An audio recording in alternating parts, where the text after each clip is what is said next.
program here at Demos, and I am really thrilled to welcome all of you to this event today, which marks the launch of a very important book entitled The Unheavenly Chorus, Unequal Political Voice, and the Broken Promise of American Democracy.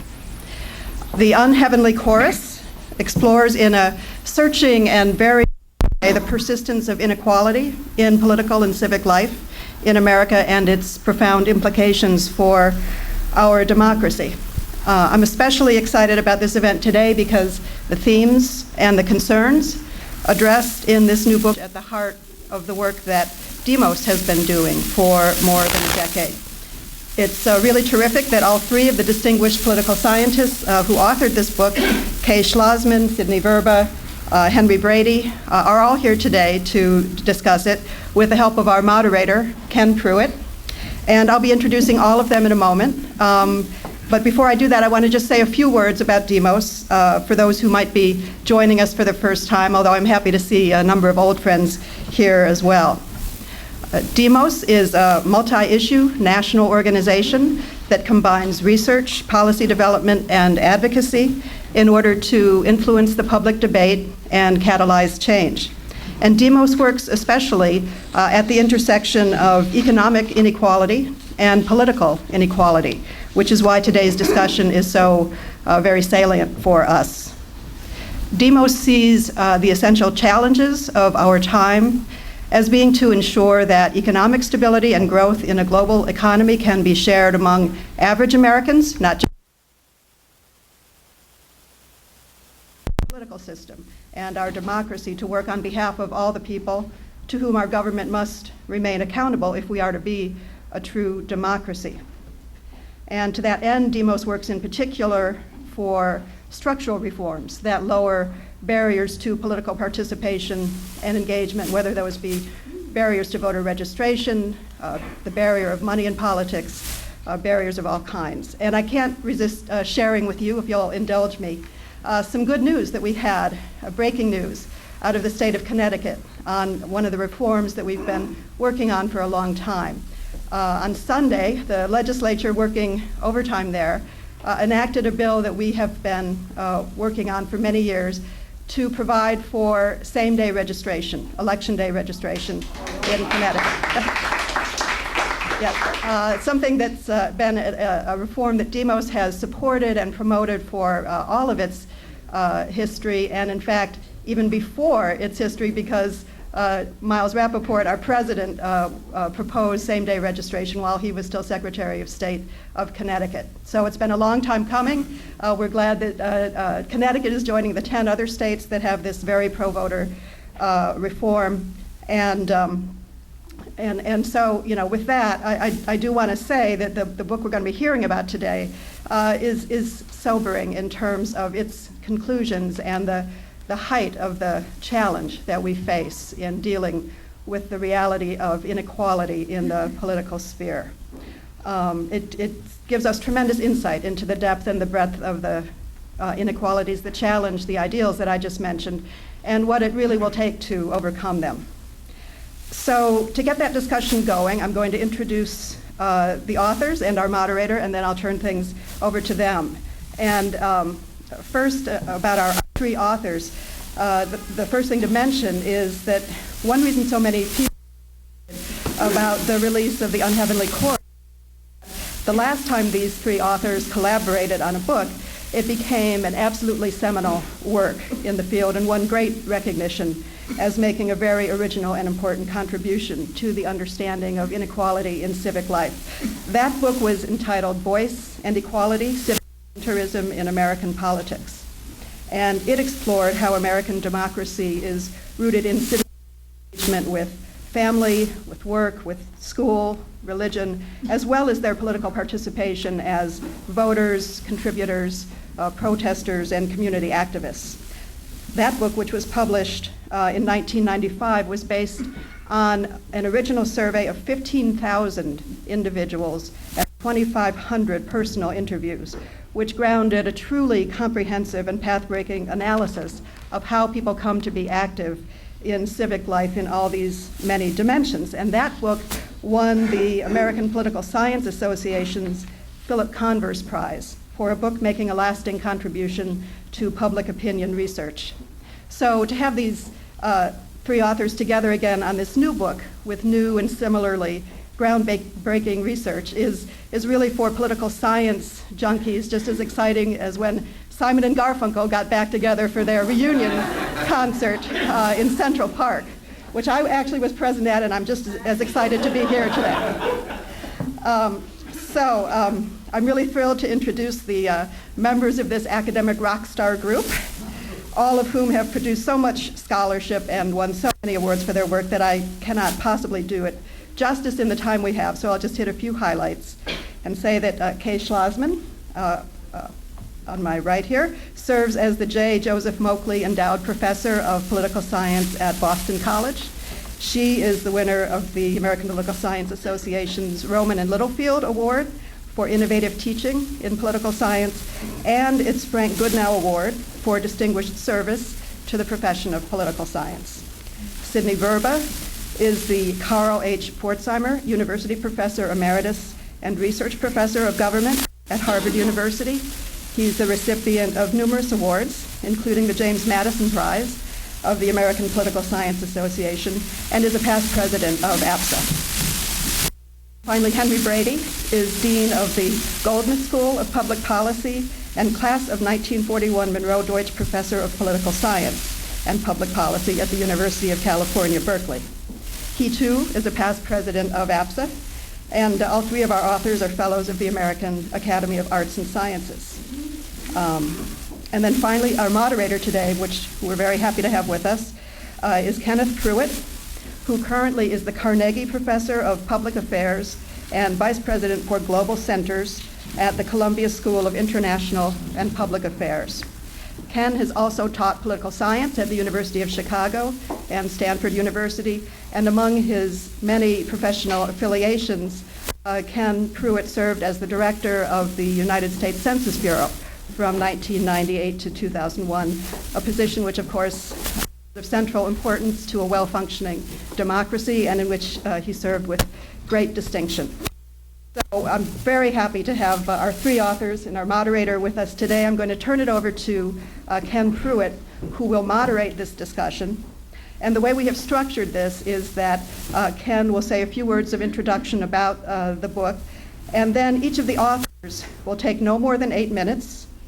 We picked 8 because we thought 10 would give them just too much leeway, so you've got to be precise and say 8. No more than 8 minutes to summarize and highlight a particular aspect of the research, and that will leave some good amount of time for Ken to serve as sort of an interlocutor, posing some questions to the authors and leading a conversation about some of the themes and the insights of the work.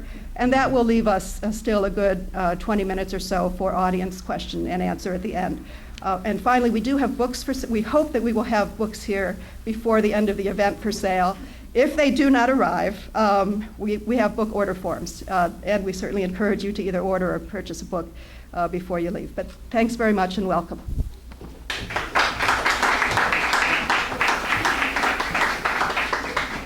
If there are those of you in the back who wish you were further up front, perhaps Professor Piven, for example, there are 2 seats still in the front row if anyone wants to come up. I'll pause for a moment and allow that to happen. Just a couple of words to start the conversation off. This is for the non-political scientists in the room.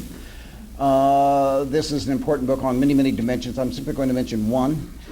It is the first book in the history of the social sciences, which has simultaneously addressed the issue of individual political behavior and collective or institutionally based political behavior around the issue of inequality. It's very important that these 2 streams of research have been brought together. There's a ton of work on interest group politics, of course, and so forth, and there's a ton of work on political individual level, voting behavior, participation, giving of money, and so forth and so on. But in bringing it together, it simply gives us a picture of the depth of the problem, as Brenda just said, that we've not had before. This book is an enormous challenge to demos and all of the people in the country who believe in the demos agenda. and Miles and Brenda appreciate what a challenge this book presents, because it's worse than you thought, and it's cumulative in all directions, both over time and interactive of our various ways in which we try to create some sort of voice for representative democracy and equality in the country. So you're going to hear it. I'm not going to summarize the substance, of course. You're going to hear it from people who wrote it and understood it. But I want those who don't know to simply appreciate that this is the launch of a book which can change the conversation about political inequality and, of course, the relationship of social and economic inequality to that fact. And I can only say that if Demos is the kind of institution, which I know it is, which loves challenges, well, they've just upped the ante. And so with that, I'll turn it over to the panel. I don't know who's going to.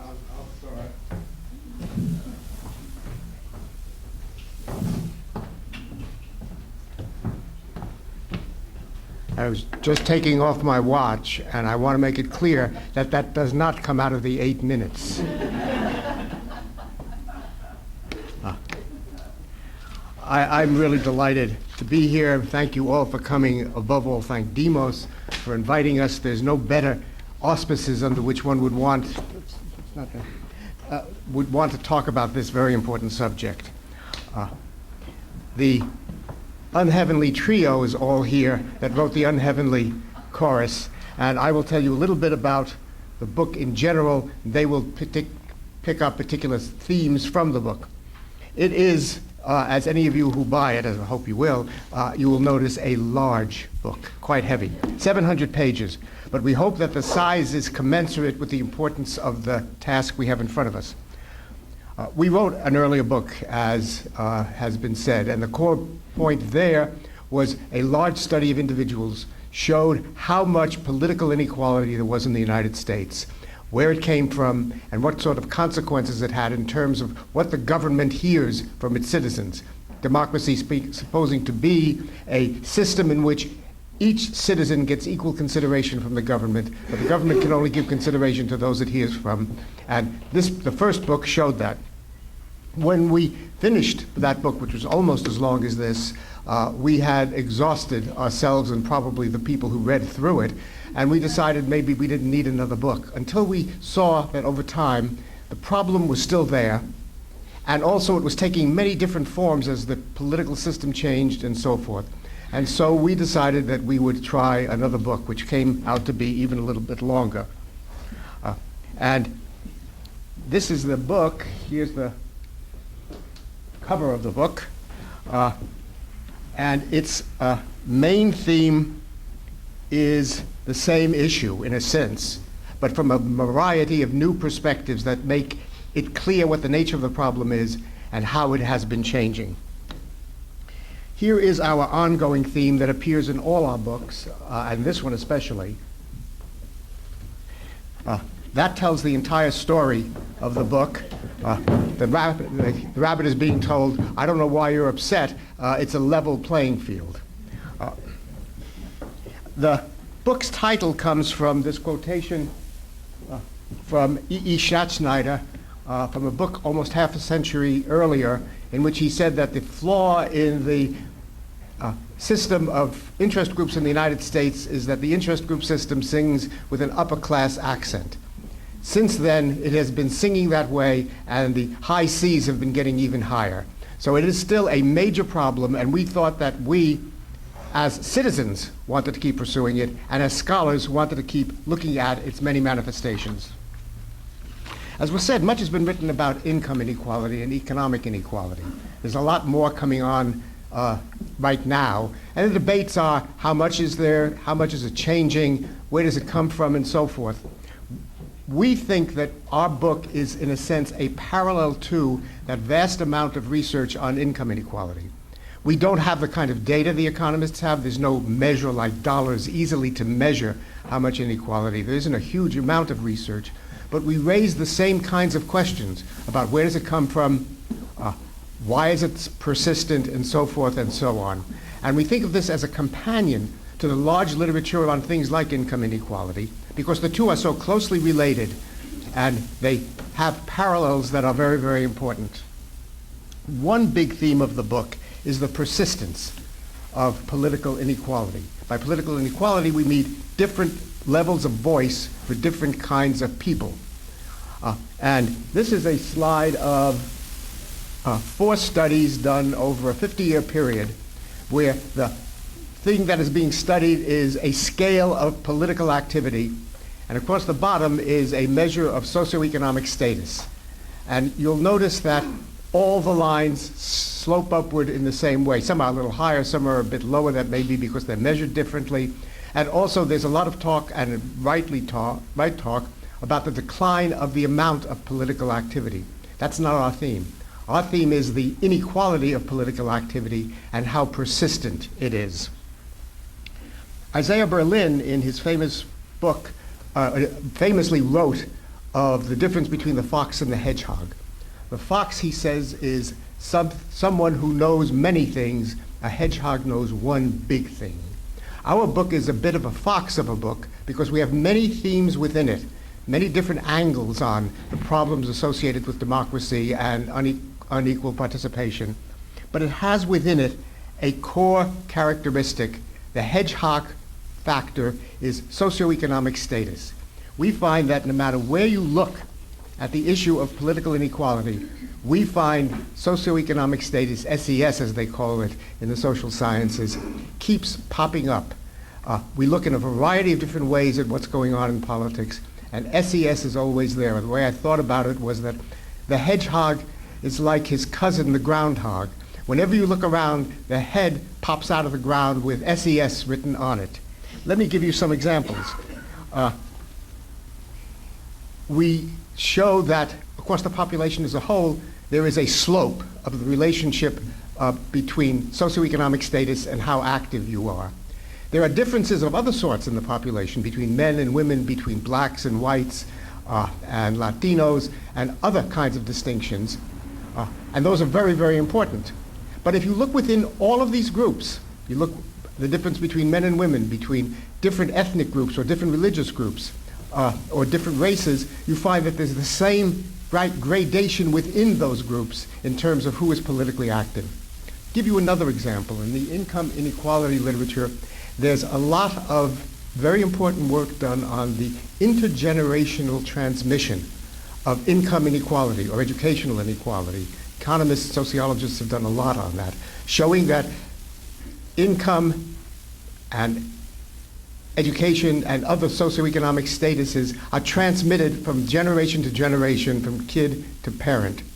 We find the same sort of thing, and I think we're the first to have real data on the transmission of political activity. If you have politically active parents, you are likely to be more active. And the interesting thing about it is there are 2 reasons for that. One is that you learn from what your parents are doing. You're stimulated to be politically active by having active parents. The other, interestingly, is that much of the transmission from generation to generation is through socioeconomic status. That is, upper status parents who are more likely to be politically active give their kids education and more income, which then becomes the vehicle through which they, in the next generation, become politically active. So their SES is very powerful as well. I know I'm not supposed to do this in the 8 minutes, but I can't help telling you about the fact that my 6.5-year-old granddaughter has a T-shirt which says, "I am from the 99 percentile." That's because her parents are very politically active, but they're also, and the grandparents are making sure of this, giving her a good education.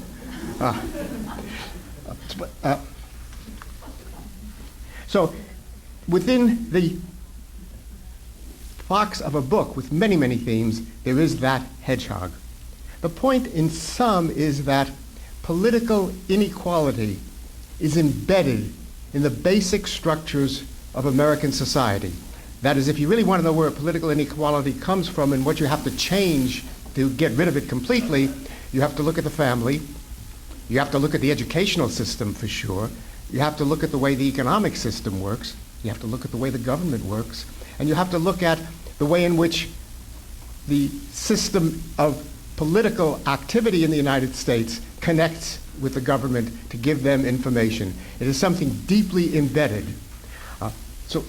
That brings me to the last point that Ken mentioned, and that is the fact that this book is not only about individual political activity, it's about activity done by organized interest groups. And given the kinds of people we are who cannot avoid or cannot stop gathering huge amounts of data, we put together a very large data set of organizations for statistical analysis of politically active organizations. We went to the Washington Directory, which is a huge compendium of lobbies in Washington, and over a 25-year period, we gathered data on 35,000 political organizations. And the web being great in terms of the additional data you can find, we added to what was in there, which was the address and what the organization was about, things about how active was the organization in various kinds of political activities, how many resources it had, how many lobbyists it hired, what kinds of things it did. Did it submit amicus briefs? Did it go out to the public, and so forth and so on? And so we've got probably the largest database for figuring out what these organizations do. And there'll be more said about that, but the bottom line is very simple. We found that among individuals, those people who were disadvantaged spoke more softly. And we find that among organizations, those organizations for the disadvantaged are even more softly speaking if they're there at all. So that it's a system that all moves in that direction. We then, at the end of the book, talk about ways in which you could try to solve this problem, ways in which the society might change. We look at the internet, we look at mobilizing people, we look at various policies, and that will be talked about later. The main point to be made is that this is a very serious problem. This is not, and it will not go away with any silver bullet. And the point we want to make is the opposite of saying, well, what are you going to do about it? It's so difficult. The point we make is it really is a serious problem, and the most important thing you can do is keep working on it, because it has to be addressed for the nature of American democracy. And that's why I'm happy that Demos, which is one of the organizations that continues striving, has invited us, and I'm happy that you have come. So thank you.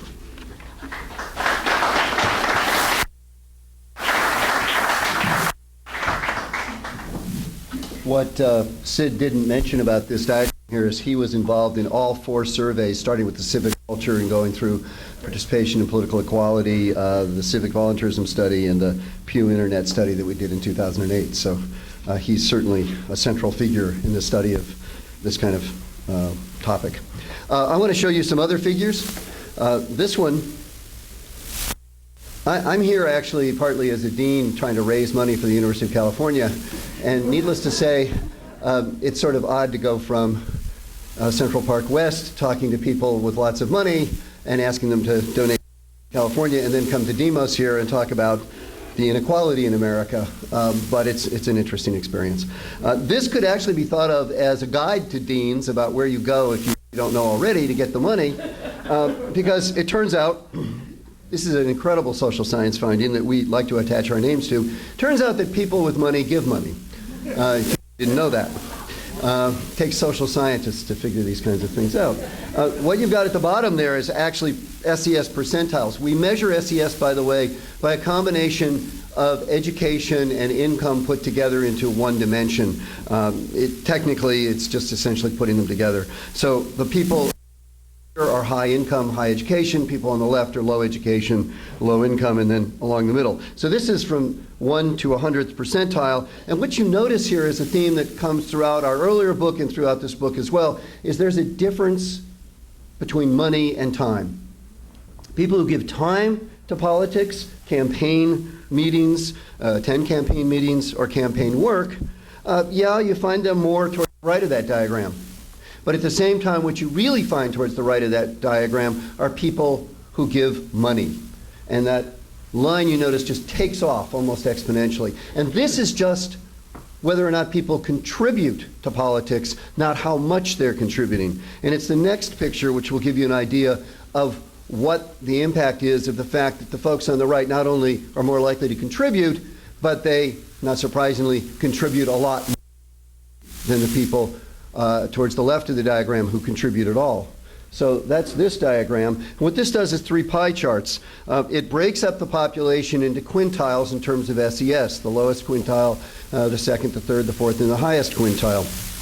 And it shows you that the distribution of votes, not surprisingly, in the highest quintile, about 26%, quintile, about 14% of the votes. So there is inequality in voting. The lowest quintile of SES is less likely to vote than the highest quintile.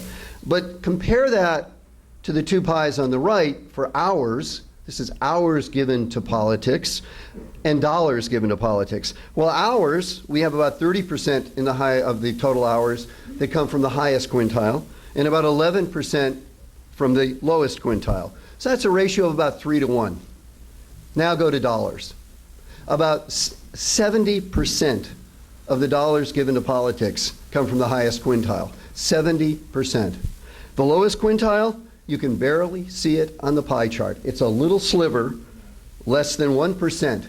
So the ratio there is roughly 70 to 1 for the top quintile to the bottom quintile. The money given to politics comes from the top quintile. Okay, well, one thought, especially since I live near Silicon Valley and I listen to the gurus of Silicon Valley, and they will tell you that the web changes everything. So one of the things we looked at in our book was, has the web changed everything? Has that empowered people at the lower levels of the socioeconomic ladder to become much more involved in politics? There we go. Oops. Jumping ahead, I'll do this one and then come back. Has that empowered people? Well, first of all, what we did in a survey in 2008 with the Pew Internet group was to have a set of items which asked, on the one hand, about things you could do offline, like give contributions by letter or phone, contact somebody by letter or phone, and then parallel things that you could do online via email or on the internet. So we have 5 parallel activities. Some you can do offline, some you can do online, but are essentially the same kinds of things, and so we compare them. So first of all, we have, on this diagram, the top line, all activity, and we get our standard SES gradient. This is the first to the 5th gradient. You can see the gradient going up. But the important thing here is that all these lines are parallel, because the other lines, 2 of them are for offline and for online, and it turns out you get the same slope, basically. In other words, it doesn't matter whether you're participating online or offline, you still get the SES gradient. Furthermore, you might say, well, this is all due to the fact that some people are connected to the internet and some people aren't. Well, if you look at the 3rd line from the top, the 2nd line from the bottom there, that's a line where we just look among people who are on the web. It is flattened slightly. So in other words, controlling for whether or not you are on the web helps a little bit to explain why you've got this socioeconomic gradient, but it is still quite a steep line. It is not the case that it's just because some people are on the web and others aren't that you get a gradient of SES on the web as well. It seems to us, and in fact we just keep finding this every place we look, that the SES gradient is just a fundamental fact of American democracy. Now, does it have to be this way? And this picture gets at this. This takes American National Election Studies data from 1952 to 2008. It looks at the ratio of activity among the top quintile to the bottom quintile for campaign activity. That's the top line. So that ratio is about 2, 3, 4 to 1. That is to say, the top quintile is about 2, 3, 4 times more active than the bottom quintile with respect to campaign activity. And that reproduces results I've already shown you. Now let's look at religious involvement. That's the bottom line over time. That ratio is about 1.1 to 1. That is to say, the top quintile participates in religion at just about the same rate as the bottom quintile. So there are areas of volunteer activity where there is no really discernible inequality, and that's religious activity. And that's an important fact about America, and actually about American politics, if you think about the fact that religious activity often is a foundation for political activity. But more importantly, we think it just shows it just doesn't have to be the way it is with respect to political activity. So, what does this mean for policy outcomes. This is a line that looks at the median voter, the median contributor, the median registered voter, and so forth. And it looks at the income of each of these. So along this line is incomes.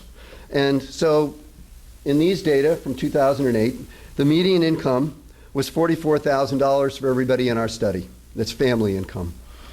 For registered voters, it was $48,000. That is to say, registered voters were slightly higher SES in terms of income. Campaign workers at $56,000, still higher socioeconomic status. The average, by the way, the mean income, which is typically to the right of the median, remember your basic statistics, the median and the mean. The median tends to be a more robust statistic, and the mean is usually to the right when you have right-skewed distributions because you have lots of Bill Gateses out there who bring the average up. So the average there is at 63,000.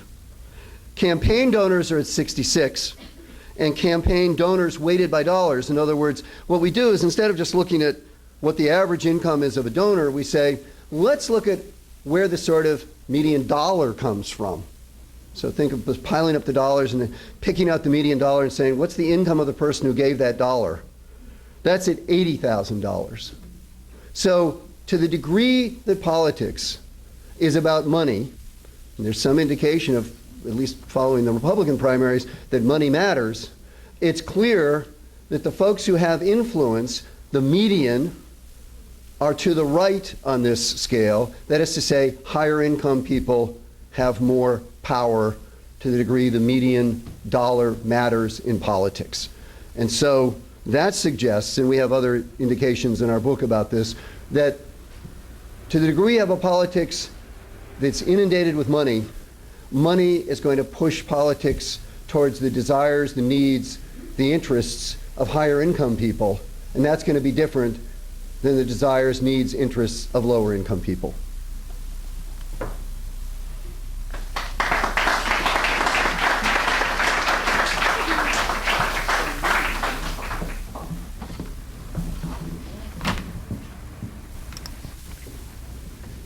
Thanks very much, Henry and Sidney, and thank you very much to Demos for sponsoring this event. We really appreciate it and think it's really appropriate that Demos is a setting for us to do our first joint gig talking about this book. And it's also for me a particular pleasure to do a joint gig with Henry and Sidney, with whom I have been working for a quarter century.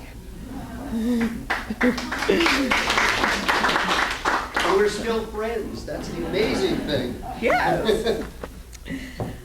So Henry and Sidney have made clear that one of the things that we have done in this book is sort of to look for solutions out of the labyrinth, to the extent that inequalities of political voice are deeply rooted in the structures of American economy, family, society, and so forth. What's the way out? And unfortunately, every time we went into the labyrinth looking for the way out, we kept finding the minotaur in the center. And I'm going to talk about a couple more of those minotaurs. One of the obvious places to look for a way out of political inequality is to look at examples of mobilization. We know very well that American history offers a lot of examples of social movements, many, but not all of which have mobilized relatively disadvantaged groups that have brought new issues and new constituencies into American politics. And examples range from the abolition and temperance movements in the 19th century to the Tea Party and Occupy in our own era. But we took a somewhat different approach to thinking about the meaning of mobilization for inequality.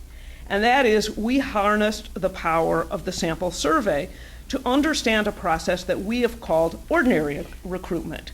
That is, instead of looking at what's in the headlines with social movements that are making a splash, what about all those networks of requests that happen around the water cooler at work, or in your church, in the neighborhood, and so forth, when all of us ask other people to get involved in politics?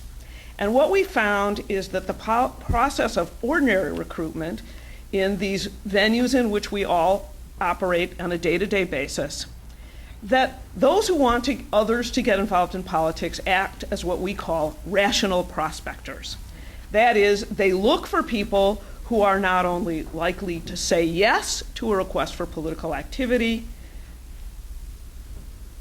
but they look for people who are likely to not only to be active, but to do so in an effective way. And that is, they ask their friends who are articulate to write a letter, and then it will be an effective letter or email.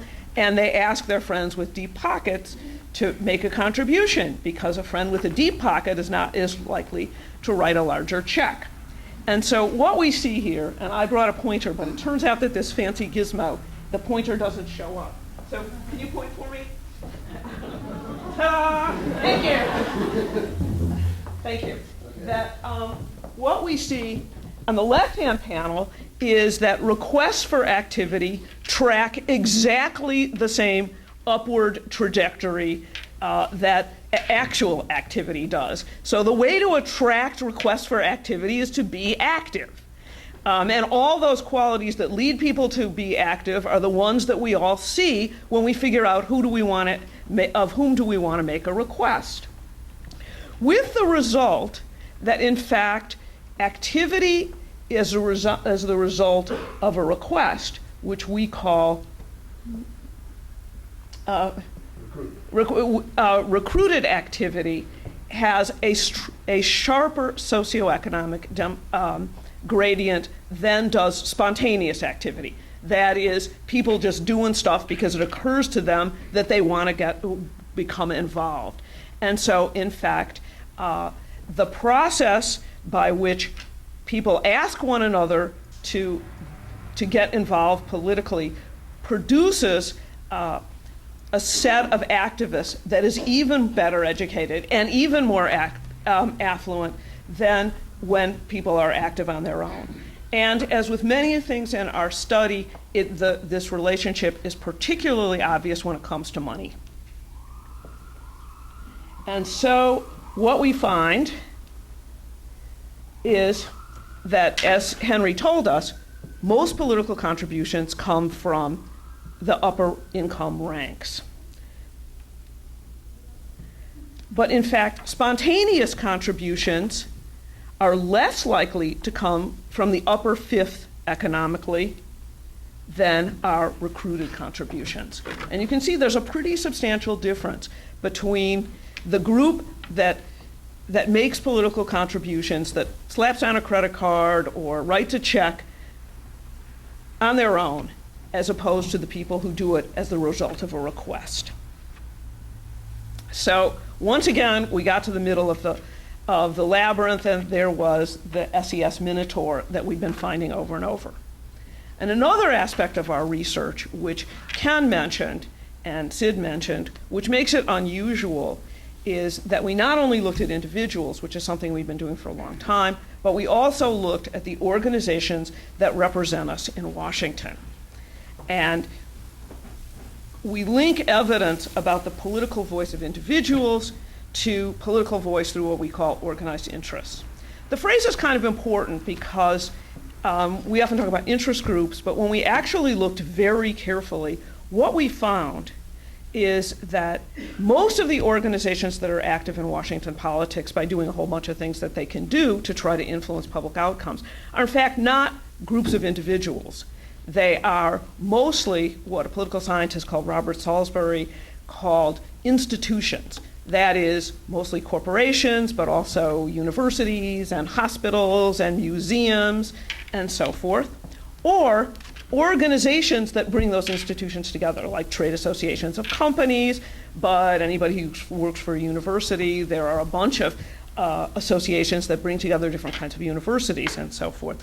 So the vast majority of the organizations that are active in Washington are not organizations of individuals.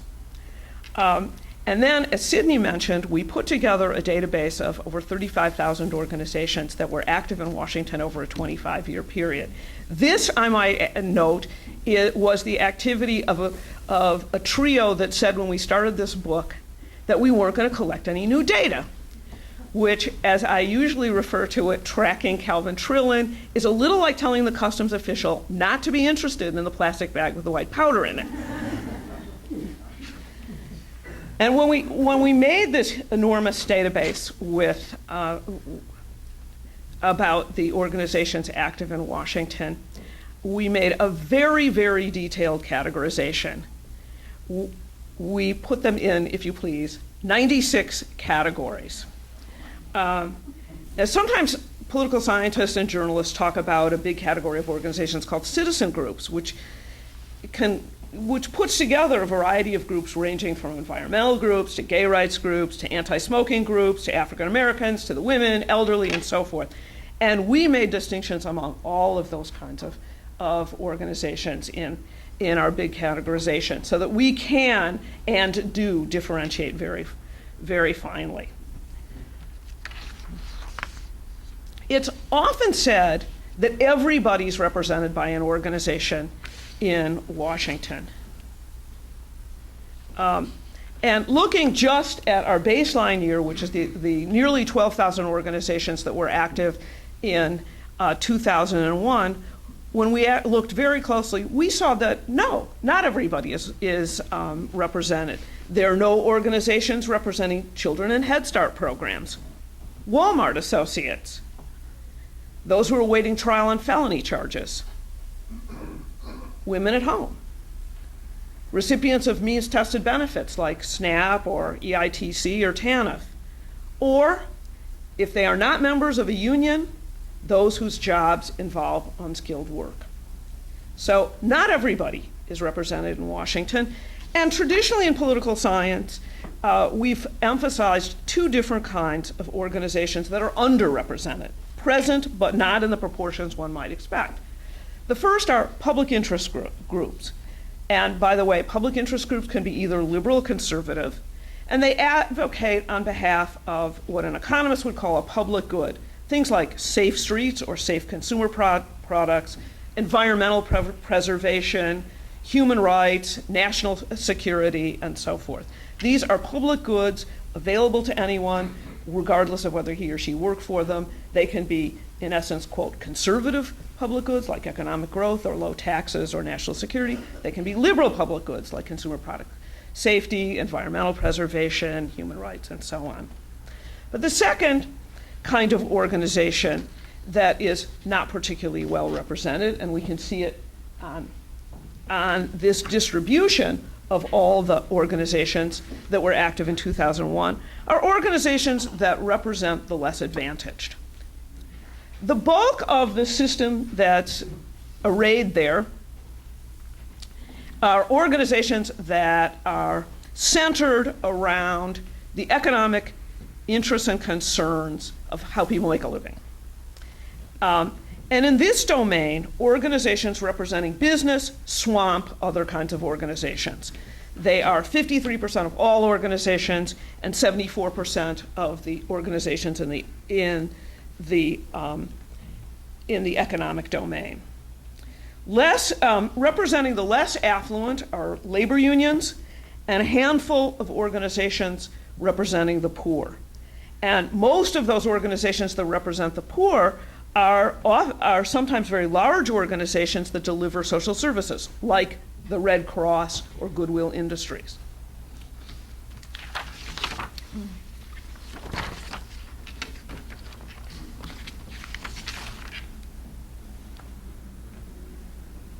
But not all organizations are created equal. It's not just having an organization that matters, it's how much organizations do. And some kinds of political activity permit much more expansion of political input than others. Organized interests get involved in Washington in a wide variety of ways, and some of them are on this figure. We could see there's a distribution of aggregated categories of organizations, and we can, in particular, contrast business groups, which is sort of the white space, and less privileged groups representing the less privileged, which are darker pie share beside them. And we show their internal resources, how many outside firms they hire to advocate on their behalf in Washington, also how many in-house lobbyists they have. We also showed how much they spent on lobbying, how many times they testified in Congress, how many amicus briefs they filed before the Supreme Court, and how much they made in PAC contributions. And because there's tons of information in there, and even that is, for us, highly aggregated, I'll just contrast the figures for lobbying and testifying in Congress. And what you can see is that for testifying in Congress, which is at the behest of congressional policymakers, members of the House and Senate and their staff, while the modal testifier is a business group, their dominance over other kinds of groups, and in particular, the less advantaged, is much less pronounced than it is when it comes to lobbying. In terms of lobbying dollars, 74% of them, it's this one. Well, lobbying dollars. Yeah. Sorry, lobbying dollars, yes. 74% of the lobbying dollars came from business groups and 2% from a really large bunch of organizations representing what we call the less privileged. And that includes, we had as wide a definition as we could. It includes blue collar and white collar unions, social service providers, organizations acting on behalf of the poor, and occupational associations that bring together people in non-managerial and non-professional occupations. So what we're calling the less advantaged is a really wide swath of Americans. And when it comes to lobbying, they were responsible in the period 2000 to 2002 for 2% of the dollars, whereas business was responsible for 74% of the dollars. One thing that we were somewhat interested and surprised to find is that that wide swath of less advantaged people is actually responsible for a pretty substantial portion of the PAC dollars. And that comes from union PAC contributions. And that was for us a somewhat surprising counterbalance within all of the kinds of activity that takes place in Washington. So we concluded by asking what, if anything, is to be done. And we looked at a whole array of policies. And I'm not supposed to, I suppose I have to follow one of the readers that read it for the press who said, "This is such a depressing book."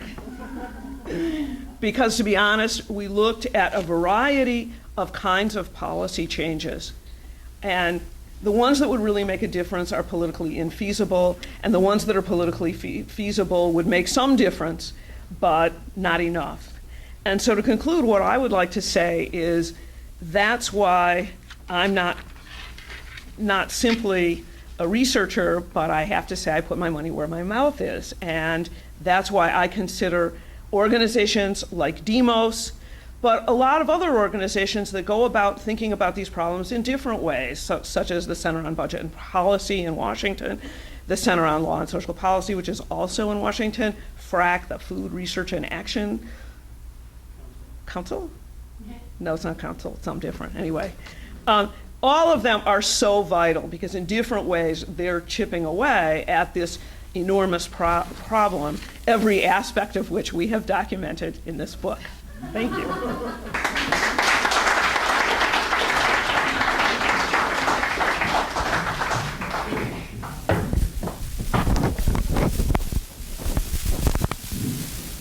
I will moderate just a bit of conversation up here among the panelists before we open it up for questions. And the issue I would like them to reflect a bit more on would go as follows.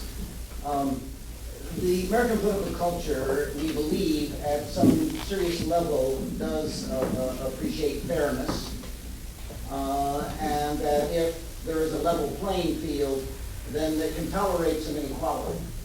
I just remind you all, if you don't know this, that the social mobility literature, which was extremely important back in the 60s and 70s, stopped in the last major publication was in the early 70s on social mobility, and that somehow we have disguised from, not disguised, but not made clear to the American public the extent to which inequalities are transmittable across generations, the whole problem of cumulative disadvantage and cumulative advantage.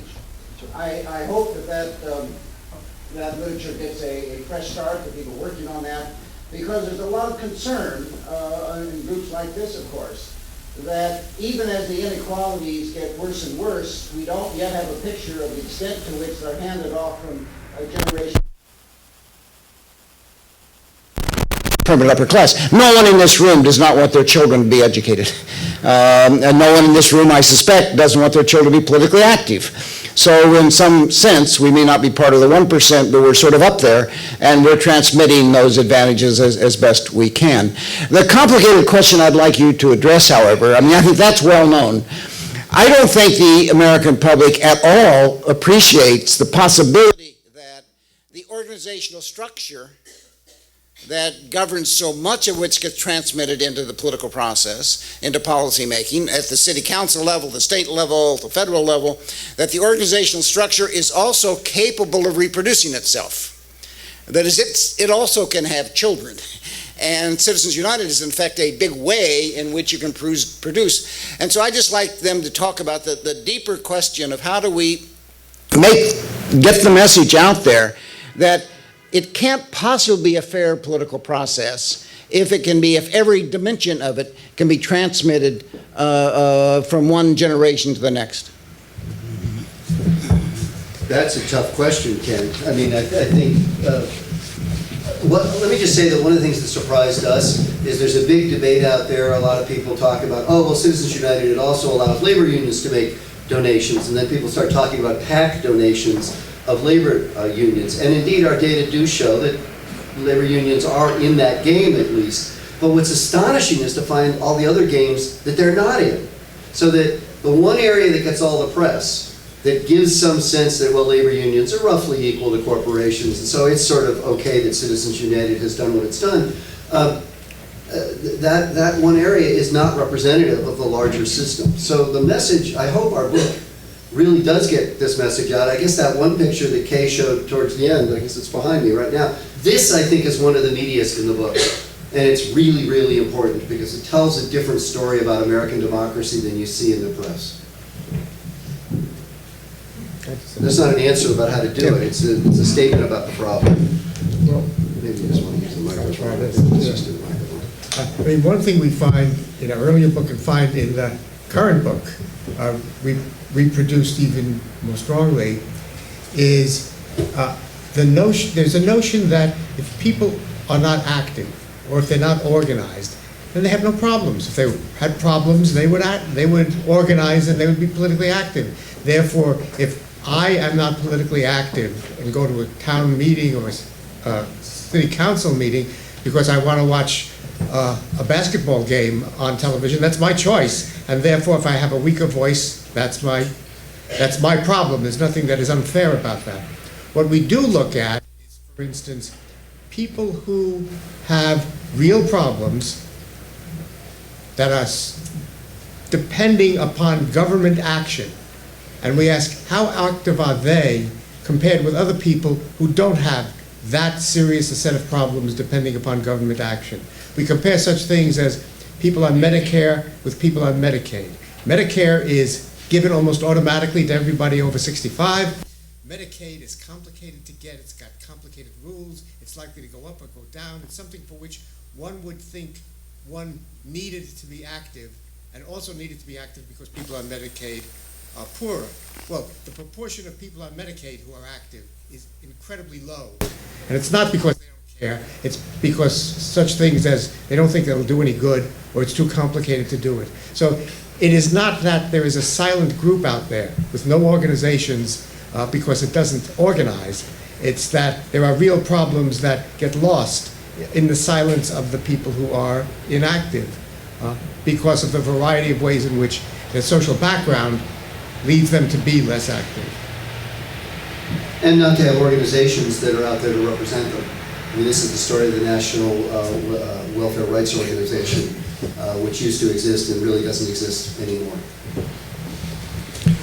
Well, and then just following up and see if you want to reflect even more on it, there is the fact that even though, quote unquote, the unions seem to be equalizing things out, after all, that's 12% of the American working force that's unionized, so that leaves an awful lot of the working force that's presuming. That, unions obviously have a broader agenda than just their immediate members, but they certainly have their immediate members as obviously has to be their kind of primary audience. The other fact that I don't know if it got mentioned, but the ratio of active organizations which are not membership organizations. Membership organizations, I recall, about 12% of what's out there, which means the other 88% of the active organizations are not in the first place based upon membership, so that even if there was some sort of equalization, it can't break through, in effect, this much larger presence of active organizations that represent organizations or institutions, and that itself is then skewed.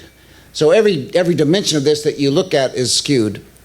But it does seem to me that if places like Demos can articulate not just the magnitude of the inequality, but the fact that we are in the process of creating a system which is going to be reproducing itself across all dimensions of life and over time, that somehow the first cartoon that Sid put up there, where the rabbit's about to be eaten, it's simply not a level playing field. And one would hope there could be some mobilization around the fact, not around inequality itself, but the fact that it is not a level playing field. And that could hopefully, this, you do have to, at every minute in this conversation, hopefully we can get, just I want to make sure that we've exhausted that topic. If you want to make any other comment about the whole absence of the fact that there is no level playing field and it's reproduced over time. There are some data that, in fact, in terms of the reproduction of economic and educational inequality, it's gotten worse in the United States in the last generation or two, and that's a real source of concern. And the links that we've made to the political as opposed to the educational, social, and economic repercussions of that make it that much more worrisome. You take economic inequalities, we have the Gini coefficient, and we know that the United States is kind of fairly far up in places like Finland and Sweden and so forth. We don't look so good. We're not as bad, but we don't look very, very good. The problem with the Gini coefficient politically is that you have to almost kind of come up with an argument, well, what is the right amount of inequality, or what is the right amount of equality?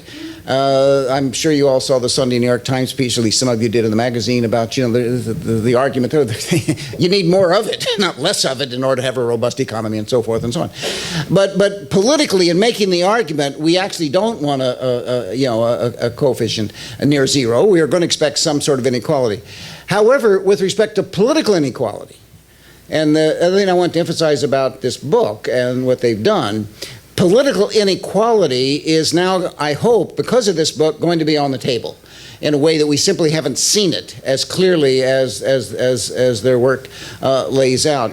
And it at least has the characteristic that you would like it to go. That is, you would like absolutely zero political inequality. You can understand why you have to have some income inequality, incentive systems and all that sort of thing. But why in the world would any good democracy have to have any political inequality? Well, and that's the issue, is of course the two interact with one another, and that's a big problem. I mean, you might make an argument that you would expect to see a little bit of political inequality, because it might be the case that some folks towards the bottom of the income distribution are less interested in politics for some reason or another. So you could at least marshal that argument. You certainly wouldn't want to see anything like what we see. So whatever the right amount is, and zero may not be quite right, and you could argue about that, it certainly shouldn't be as big as what we see it to be. The diagram I showed you, which was that 70% of the dollars come from the top quintile and less than 1% from the bottom quintile, something's wrong with that picture, big time. Yeah, I want to add a couple of things. One is that when it comes to political inequality, the U.S. looks relatively more unequal than other democracies, which makes it harder to translate market resources into political resources. And certainly in an era of post-Citizens United, where the state legislatures are putting up barriers to voting with voter ID laws and so forth, we're not moving in an equalizing direction right now. Well, I'll open it up, and I'll just say one other thing. We don't have a Gini coefficient for political inequality, but we do have one for income inequality. My guess is, reading the book, that is, if we had one for political inequality, it would be as high or even higher than what we have for income inequality, Yes. which is kind of a pretty scary finding. Yes. Yeah. We actually fooled around. You did? Yeah. We fooled around with things, but Yeah. I mean, Go ahead. Yeah.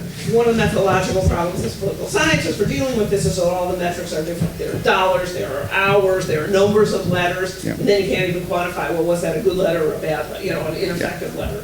But we sort of fooled around with it, and every time we did, we came out with something that was a little more extreme than the Gini coefficient. Yeah. Economic. For political Yeah. inequality. Yeah. Please, go ahead. Yeah, I have a question about this great database that you put together, which you described as 25,000 organizations collected over this time period. 35,000.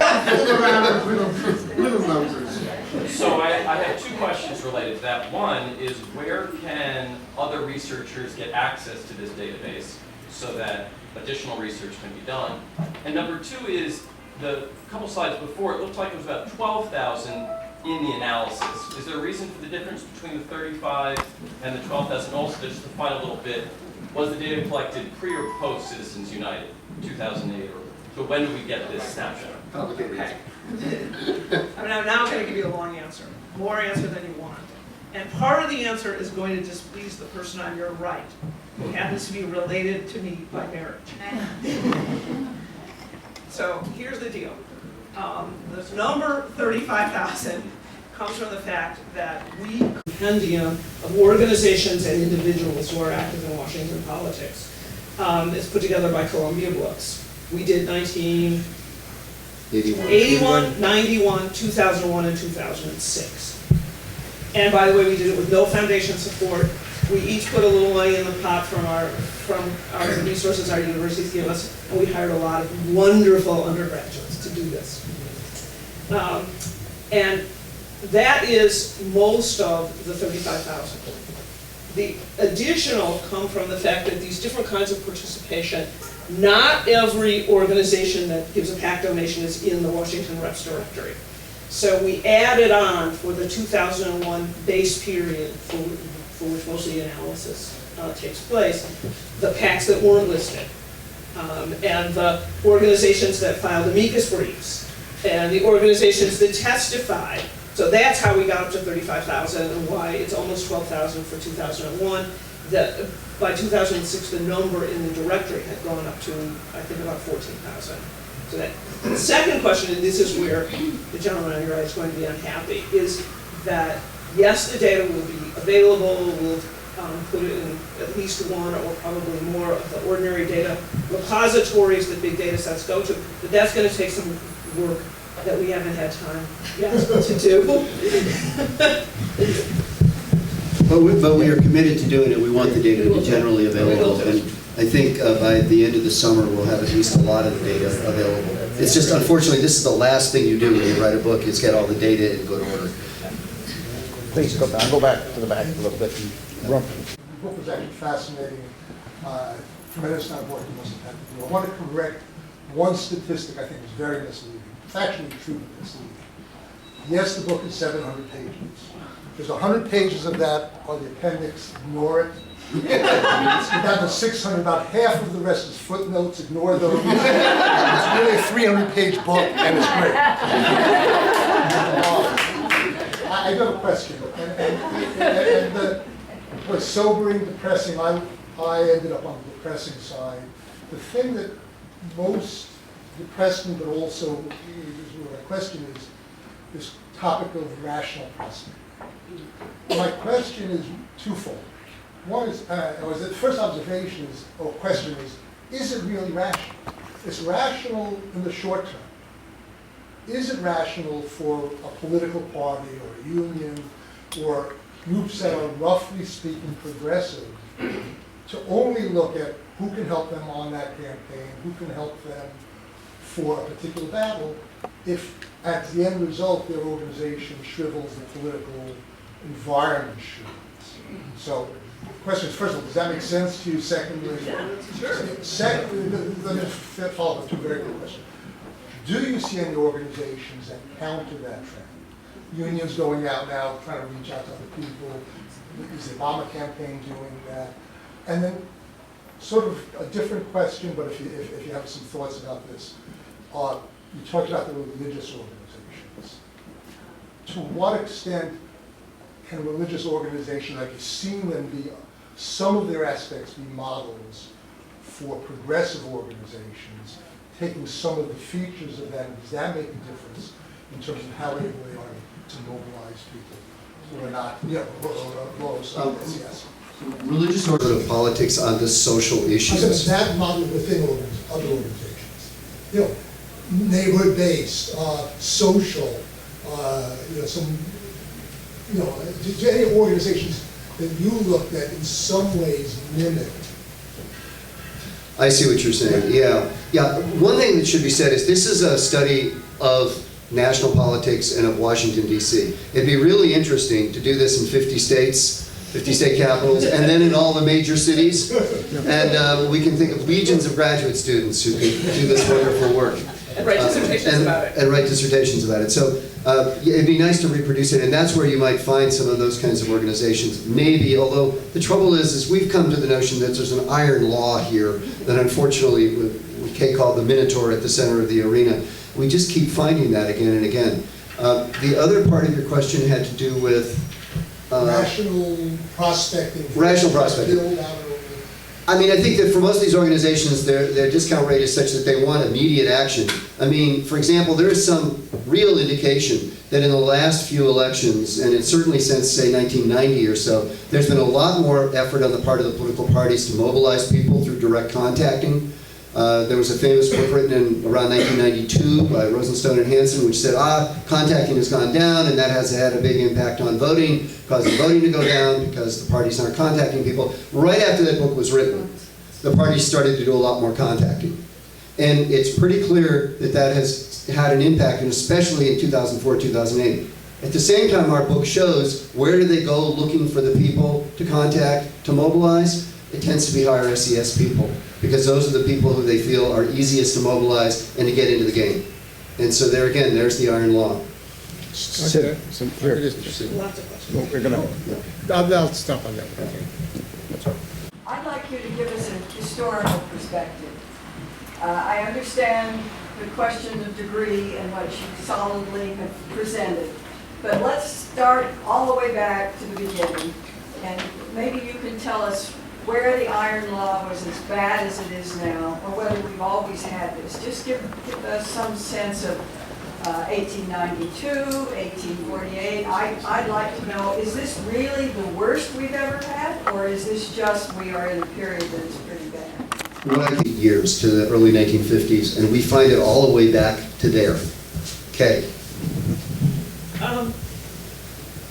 Historically, there's the confluence of a couple of things. We often celebrate the period of, say, the 1890s when turnout was very high in the United States, when the political parties were actively bringing immigrants into the electorate and so forth, and we make that seem really terrific.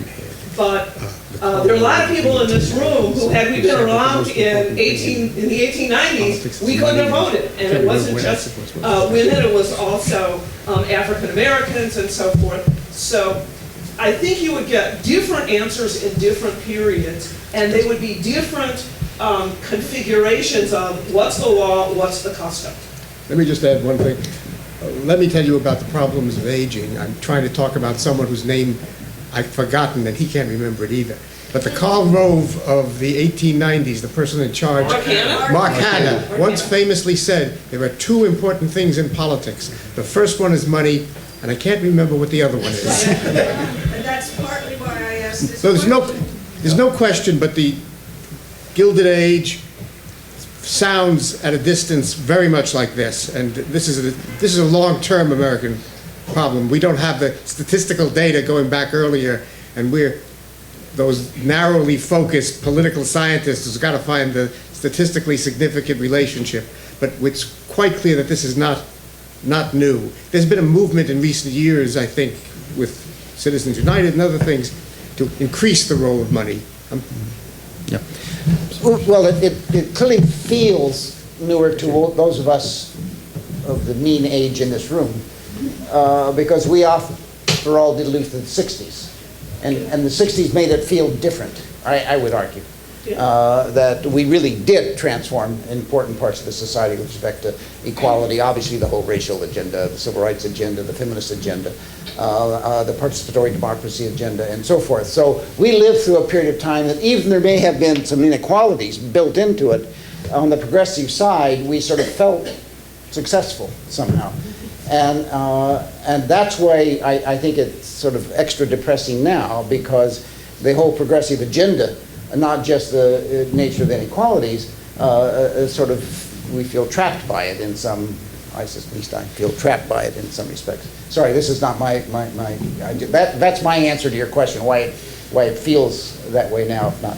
Please, and I'll come back up. Go ahead. Yeah. Yes, I'm just curious as to what you think the role of civics classes and what its potential is in activating people. In our earlier book, we actually looked at civics classes and civic knowledge, and a lot of what we found, and I think what others have found, is that civic education doesn't do a particularly good job in America. What it does do is it often teaches people some of the things that are sort of civic facts, but not civic action, if you will, so that people don't really know how to get things done. They know some facts about the government, but the truth is it's probably more important to know something about civic action. And there are certainly a bunch of people like Senator Bob Graham right now who's really focused on and concerned about improving civic education, which is sort of an abysmal state in America. What we did find is that students who are active in high school, in clubs that involve them in making decisions and figuring out how to solve problems, become more active as adults, regardless of other characteristics. We also found, and this finding it gets us in trouble, is that high school sports don't do that. I'm going to take just a second and comment further on your question, if I may. The National Academy of Sciences has recently published something called a framework for K through 12 education around what is known as STEM education. That's science, technology, engineering, math. It's a very sophisticated piece of work. And it basically, if it's successful, will shift the teaching of science and engineering and math kind of away from kind of here are the facts to here are the processes by which we do science. And that framework is now being attended to by yet other people, again led by the National Academy, that is going to turn it into standards. So we now will have, once again, some metrics, but at least there are metrics that would try to be measuring this. My reason for telling that story is that the social sciences were left out. And had the social sciences been part of that, it would have exactly been a kind of, what are the social processes which make us the way we are, not sort of civics facts. So the next step in this, and there are people concerned about that, of course, making the argument that we need the same kind of K through 12 revolution for understanding ourselves as a society, our demography, our interpersonal relationships, and so forth and so on, that we now need for science, technology, and so we can only hope that that will follow. I don't think the current civics education agenda will get us anywhere for exactly the reasons that Henry said. Let me just add one obvious fact from the sort of thing we study. Even if civics was a very effective way of bringing people into politics in a good classroom, remember there's a stratification as to which students from what backgrounds get into good classrooms. So that whatever's going on in the school depends upon the stratification of the nature of the school, how many people stay in school a longer time, and that also obviously plays a role. Just go in the back and then I'll come up. Can I conclusions or engage in any conjecture about how this may impact the policy outcomes that we see coming out of government, and then particularly the mechanisms through which policy outcomes might be impacted would be really helpful for us. We have a chapter in which we look at some of that, and basically what it does is, the median voter having a higher income than all people out there, and that the median dollar, though, being a much, much higher income. Needless to say, the fact that we have such stratification in political participation means that the messages getting to policymakers are much more conservative on economic policy than they might otherwise be. By the way, there's a suggestion that they're somewhat more liberal on social issues, because higher SES people tend to be slightly more liberal on the social issues. So that getting more people involved at lower SES might mean that you actually get a bit more of the conservative social agenda, but also certainly a lot more of the liberal economic agenda. Chapter 9. Yeah. Thanks for a great presentation. I'm looking for a silver line, and if I observed this correctly in the trend line of the ratio between the highest quintile and the lowest, that seems to have come down pretty significantly in the last few cycles by about half. I'm wondering what you make of that, and to what you might attribute that, and whether or not that represents some movement closer to the goal you have in mind. That's for campaign work and campaign meetings. That's for 2004 and 2008. We discussed that in the book. It certainly looks like something's happened in those two elections. Remember, those are two very highly mobilized elections given Florida in 2000. And so we're not sure whether that's just a blip, temporary phenomena, or something more permanent. Also, that doesn't speak to campaign donations and dollars, which there's been no appreciable change with respect to them. So that if you believe the campaign work, campaign meetings are really important, and I think they're somewhat important, I think the money's probably more important, and there we don't see any appreciable change. Go ahead. Yeah, hi. I want to thank Sidney for his wonderful talk. And I think it's very important that the problem has to be named and named again and kept out in the public consciousness of wealth inequality. But I also love what you said about keeping going and not giving up hope, and that we have to keep moving forward in the struggle. That's very, very important. My question has to do with education and what role the school systems are playing, especially now in the post No Child Left Behind age, when it's all about high stakes testing. And they seem also to be taking the humanities out of teaching now. It seems to be focusing more on a business model, this corporate model, whether it's K-12 or also in the universities. They're encouraging people to major in business. And if this disables our thinking and our ability to think critically and to be conscious of these issues, and it's becoming very fragmented. And if that's not going to be fixed, can we possibly create alternative education spaces outside of the traditional system? Another really hard question. I think, again, Ken, hinted at what an answer is that what we really need to think of is how to turn social science into something more than just facts, but explaining to people how action occurs. I'm not saying that all curricula should necessarily say you got to go out and change the world, although personally I think that's not a bad message to have, but it certainly should explain to people how you might go about doing that. And the trouble is a lot of our students don't even know that. That's a failure on our part as social scientists. One of my great laments is the wedge that's occurred between political science and public policy schools. And I wish that political science would bring back into it more public policy and more concern with, okay, how do we actually change the world? How can we teach you how you change the world? And how can we actually help you make those changes? I don't think that's a bad thing for political science. I don't think it's giving up our focus on the importance of the fact-value distinction and doing good social science. Somebody had just passed up. Go ahead. I studied political science in the 60s and 70s, and I was away from the discipline mostly for several decades. I've had a chance to go back in the last few years. And I've noticed a big change. In the past decade, there's a great deal of interest among political scientists in political inequality. Not only your work on hotels and active person and the PSA panel and all the rest. Back in the 50s and 60s, E.E. Schnetzschreiber was a dissenter. The prevailing paradigm was pluralism, which emphasized the ability of all citizens or most citizens more or less equally to influence the system through voting or interest participation. So my question is, I mean, to what extent have these changes been simply a reflection of changes in the objective realities? And to what extent has political science changed? I mean, to what extent are you folks seeing things that maybe you were missing 50 years ago?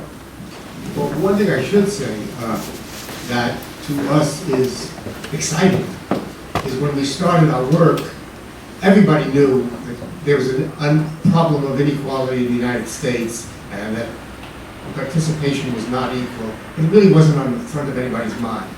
What's happened as our book has just come out is that all of a sudden you've got the Occupy movement, you've got a lot of focus on various kinds of inequality. There's more work coming out on income inequality from various economists. They're debating it and so forth. So we are at least glad that will last, that there is a focus on inequality. I suppose if you did one of those computer searches for the number of times the word appears in the press, you would find a tremendous increase. And so I'm not quite sure what the answer is, but I think political science has always been, at least to some extent, responsive to what's going on out there. I always say about political sciences, we're wonderful. We don't know what's going to happen, but after it happens, we can explain why it had to happen. And so now people are turning to it, and so that becomes the motivation behind attempts like Demos of organizations to do it. It becomes the motivation among the colleagues you mentioned, whose work we know very well, to study it, and we hope that that will be one of the things that will keep us from having only a kind of a consequence of despair based upon the material we have out there, but that it could be movement in that direction. Just a little bit of an insider ball, and I beg the indulgence of the non-academics in the room, that the people that you mentioned were on a task force, as were Sidney and I, studying inequality in politics, and I have to say that, and that task force has produced ultimately a lot of really interesting work, and I learned a tremendous amount by serving on that task force, so I think that there was a kind of institutional stimulus too. Sorry, the rest of you. Thank you so much. It's really fascinating. There's the obvious one, the 20%, the lowest percentile, their median income is below the poverty level. So the solution might be to raise their income. And the second one is that even if you did, the last numbers I saw were that legislators in general are spending 50% of their time on the telephone calling for dollars. Now clearly they are not going to waste their time calling for dollars at the lower quintile. So what do you do about that? But the third thing is, I think what's on everybody's agenda, it's certainly on mine, is Occupy Wall Street now. And one of their major things, it's 80-90% given that they're opposed to political efforts. So I'd love to hear what you had to say about that. I mean, in general, because they're the movement of the day. I want to just comment on the second point you made, which is that not only when money becomes more important, it means that the sources of political input very disproportionately come from the people at the top. But it also means that political figures or elected officials are spending more and more time with rich people. And when they do, they hear about the problems that rich people have. And rich people have problems, but they're not the same problems that people lower down in the economic hierarchy have. And one of the things that concerns me about the increasing emphasis on money is that even though we make very clear in this book that we're not populists, we do not think that we will be better governed if we were governed by a random sample of the people across the, across the country. That we think that public officials, we believe in representation. We believe that public officials who are elected learn more about the policies they make and so on. But we are very concerned if they are not exposed to the preferences, the concerns, the problems that everyone faces. And that's what we see in our book. What about the second half of the question? You want to take it? Which is, is Occupy going to be a... I want somebody else to talk about it. Well, it's just too soon to tell with respect to Occupy. I mean, it's a very interesting movement. I think it's certainly changed the conversation in important ways. People talk about the 99% now. They talk about the 1%. Even the folks I've been visiting in the last few days here to raise money for the University of California, they talk about Occupy, and sometimes relatively favorably, even though they work on Wall Street, and because they talk about the excesses of the banks and how they know the banks have been excessive and so forth. So it's given even those folks a chance to voice feelings and beliefs that maybe they otherwise would have kept covert. If I remember correctly, you said you have data for 60 years, right? 52 onward. That's approximately the time of the new immigration and with very particular demographic characteristics. To what extent has that influenced or shaped or set the constraints for some of this political problem? The economic problem is pretty clear, but on some of the political problems. A question I just don't think our book actually addresses in much detail, and I think it's a really good question, a good dissertation for somebody to really look at those kinds of issues and break out the data more, I think, by different ethnic groups, by different streams of immigrants, and so on and so forth. Is your sample only citizens? Well, it's every data set we can handle. Okay. I mean, it's all the American National Election Studies, it's the GSS, it's, you name it, Roper data that we put together, about 10 different data sets, and sometimes, like with American National Election Studies, the whole set of them and so forth that we put together. We really tried to find every single data set we could find that would eliminate this question. I'm sure we missed some. Just a follow-up here. Oh, okay. Yeah, you put up the slide that showed spontaneous contributions for the upper fifth quintile versus the bottom quintile, and showing that spontaneous contributions were much more likely in the bottom quintiles than the upper quintiles, and that upper quintiles had to be asked. So did you, I know it may be too soon for this, but did you look at ask what the motivations were, or has any research done what the motivations were for those contributions? Like, what were the spontaneous contributors wanting to get out of their contributions? What were their motivations? And what were the motivations for those in the upper quintiles? Because it seems to me that you could look like there may be a correlation or a quid pro quo of some sort, whether it's political or social. So social status, right, I'm giving, right here, so there's going to be something back, versus spontaneously giving on the internet, where there's not going to be really any reciprocal effect. I'm really glad you're asking this question now, rather than a while ago, because in fact, our 1990 data allow us to answer that question, but we never occurred to us to do so. So we've looked quite a bit at what kinds of motivations different kinds of participants have and so on, but we never compared the spontaneous with the recruited. So if you'd asked us about 8 months ago, we would have delayed the book further. It's a really great question. But since you're asking us today, we can say, well, ask us in a week and we'll tell you. We'll go back and do it. I'll get your email. Let's go back for a minute. This is what I call the back quintile. I'm going to get equality across the quintiles. Yes, hi, thank you. I want to thank you for your work as researchers. My students have been complaining because I always use voice inequality, and they're like, but this is before we're born. It's all the same. So my syllabi breathe a sigh of relief now. But I also want to ask you a question as teachers. So this question is for you as teachers, but it's also a sort of a political question because it's a question of political framing as well. And this is that with my undergraduates, and I teach at New School down the road, so they're sort of predisposed to be progressive, or they think they should be, even if they don't know what that means. With my undergraduates, there's still a really fundamental sort of conceptual barrier to understanding structural causation, right? So even though I fill them with, I do my best to fill them with all this data about the ways that SES really affects your life chances and that both advantage and disadvantage compound, for them it's actually very, very hard to sort of get through the filter of pluralism, which what you might call pluralism, sort of Dawkinian pluralism, American individualism or whatever, that is really ingrained in the way that they view the reality of the world, right? And I think that this is the same, by the way, right, with the American press, for instance, and the reason why, even though there's this Occupy movement, it's not particularly articulate on the question of structural causation, right, and how all these things relate to each other. So I wanted to kind of go to the source and say, how do you teach your students about this question? And that also might give us an insight into how we talk about this question so that we have a much more sophisticated national discourse about these issues.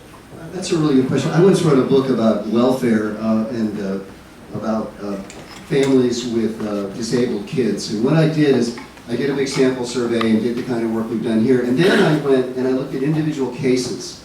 And I actually went through and looked at all the various characteristics of that case and tried to tell a story about that case, informed by the analysis we've done statistically. And I found that really useful because it allowed me to present vignettes about what had happened, obviously, in this family, at the successive waves of problems that occurred, how they accumulated, and why, in the end, this family was in such dire straits because of this disabled child that created all these very difficult challenges for the family. It seems to me maybe we should be doing something like that in a separate analysis so we can tell really good stories, because the stories are compelling to people and maybe can illustrate mechanisms and the way things accumulate in a way that they might not be able to just abstract from this kind of analysis. That's one thought. I might add a little bit that when you talk about structure, there's a whole range of things that can mean. One of the things that we're interested in, of course, are these organizations, which are structures, that behave in certain ways. But we do all the statistical stuff. Sometimes to get across what's going on within an organization, you have to look at a particular organization and what goes on within it. And therefore, I always, in my teaching, not try to teach only the statistics, but to teach other things as well. There's one interesting phenomenon that we talked about, our hedgehog, the thing that always pops up. If you think about the structures of the American public, how do people think about what are the differences in this country? And it's well known, or at least for a long time, that they never thought of a country as divided on the basis of social class. That was the thing that was distinctive about America. We never thought about it, which was one of the reasons social class came out being more important.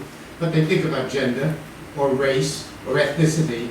And one of the things that is interesting, and I think it is true in almost all the cases, including the new immigrants, is that if you look within these bodies of people, you look within the African Americans, you look within women, you look within Latinos, the role of class is there very, very strongly, and indeed is often as wide and big a gap as it is in the population as a whole. And that's a way in which they can understand sort of the structure of society and how it's made up of groupings, but what a grouping is, what it looks like inside, is often very, very complicated. And that's a long, rambling answer, but you have to get them to look at particular types of people and look within the types of people to see how the organizational structure within that category works. And that's consistent with the vignettes approach that I was proposing. Yeah, well, I should say,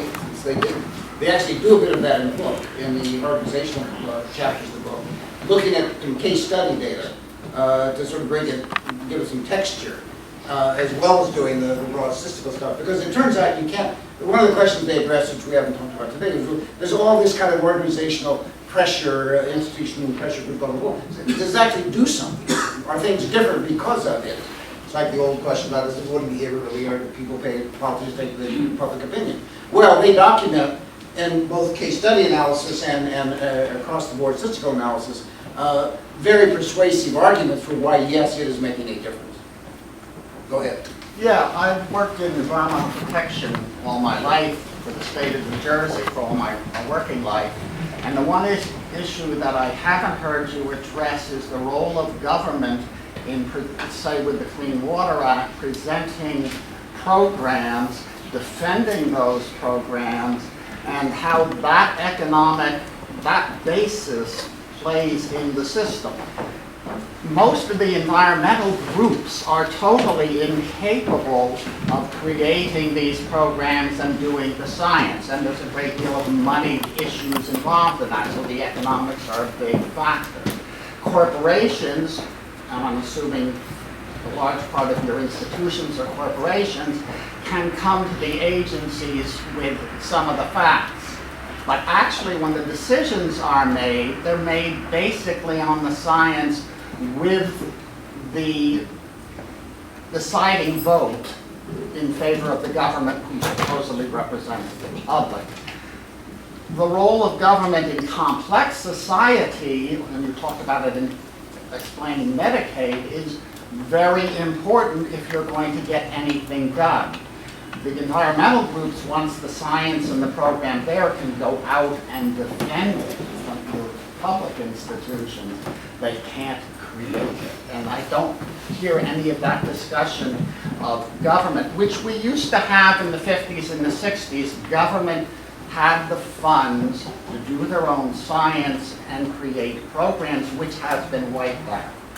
Well, just take California. California is in the lead, I think, in environmental legislation because we have a California Air Resources Board and we have an Energy Council and a variety of other groups that focus on it. At the same time, let's face it, in America right now, science is almost in disrepute among a lot of people, and we don't have a lot of evidence-based decision-making, at least in some areas where you might expect it, like climate change and energy policy. So it is true that government can sometimes have resources of expertise that can have an impact on policy, no question about it. But it's also true that there's a lot of groups out there which are trying to fight that science and to discredit that science, and as a result, the science does not trump. Can I say two things? Sure. If it goes to court, they have to make rational decisions.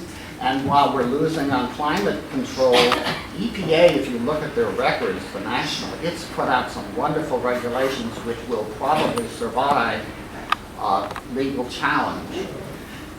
That's the role of government, is to make this rational. Well, maybe that's a happy note. Not when no money's there. It's so easy just to agree with everything you're saying, but so I try to find something to challenge. There's a couple things. One, the best I can come up with. One is, you're talking about two indicators, income and education. Put this together. Those are different things.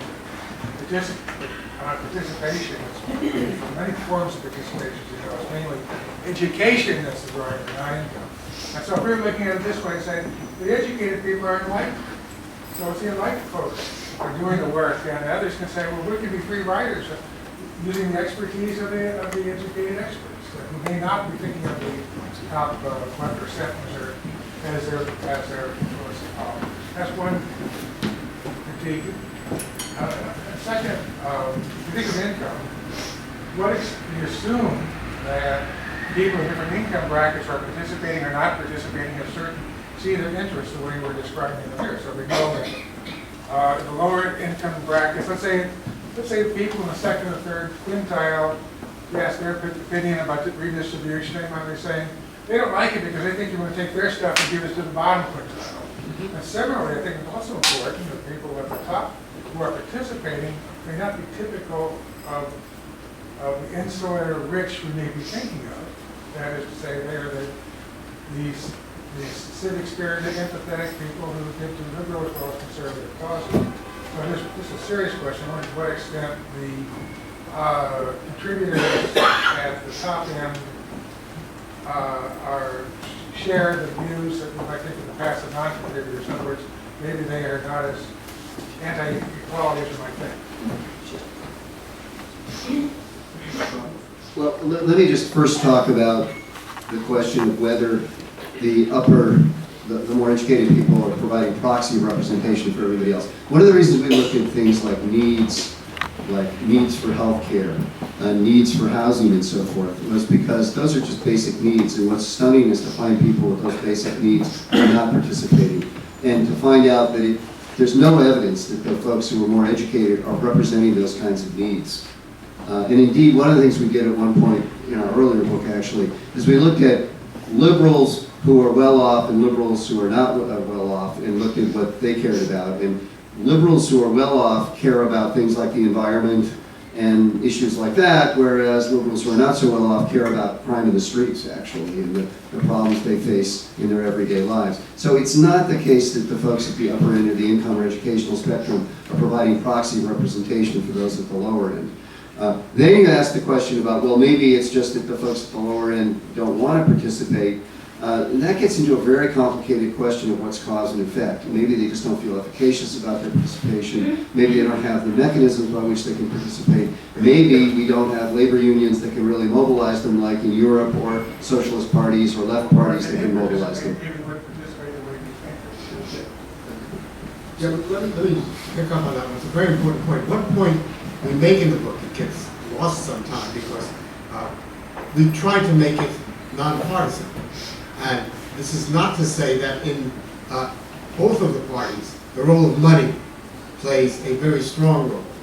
So that's one thing to be said, that obviously Obama goes out and looks for rich Democrats, Republicans look for rich Republicans, and they both have greater weight. There are differences, of course, between the two top kinds of rich people, and so that's one point. The second point is that you hit us very hard with a very important distinction that we sort of gloss over in the book, although we come back to it very, very often. That is, we put together income and education as a single measure of sort of social stratification. There's no doubt that these are different. They overlap tremendously, and for our purposes, they are showing a basic kind of stratification, but they have different consequences in different settings. And so that's one thing that we pay attention to in various places. It's more likely that income will affect people's economic views, education will affect their social views, and you put the two together and they both sort of work in a similar way. The other point is, that, let me see, there was money, and I can't remember what the other point was.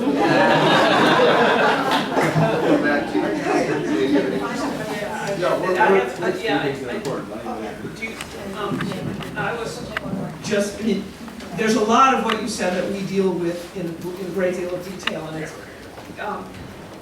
but one of the things that I would say that is that I want to go back to our notion that there's a well-known political science finding that non-voters and voters don't really differ very much in their attitudes as elicited by survey questions. And so it doesn't matter that people don't go to the polls. But what we found is that non-voters and non-participants differ a lot from voters and activists with respect to a lot about what their lives are like. And the second thing is that we do not subscribe to a populist notion that you're going to essentially translate citizen preferences into public policy. We think that representation is important. What we think is that there's a process by which the people who govern aren't hearing about certain kinds of problems. And one of the easiest ways to, and now we're going back to the question from before, explain this to students is about the differences between, say, the politics of means-tested benefits and the politics of disability. Everybody in Congress knows somebody or even has a relative who has chronic illness, has a disability, and so they have in their immediate environment a way of understanding that. And that's not true for problems that come with even middle income, much less low income.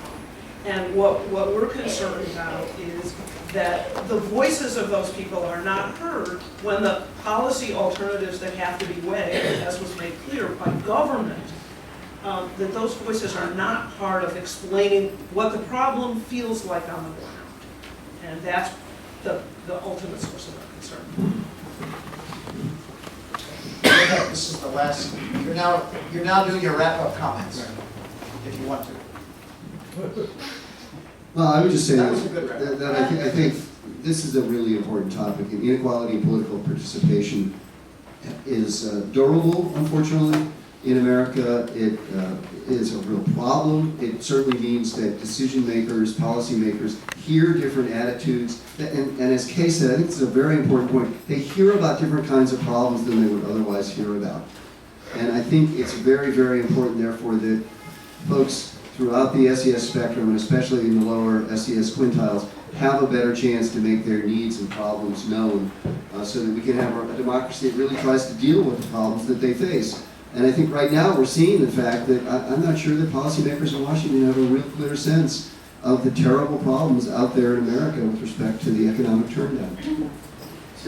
I just put one last point, and that is one of the metaphors that people use, and was one of the quotations we have on the screen earlier on. If you're not at the table, you're not part of the process.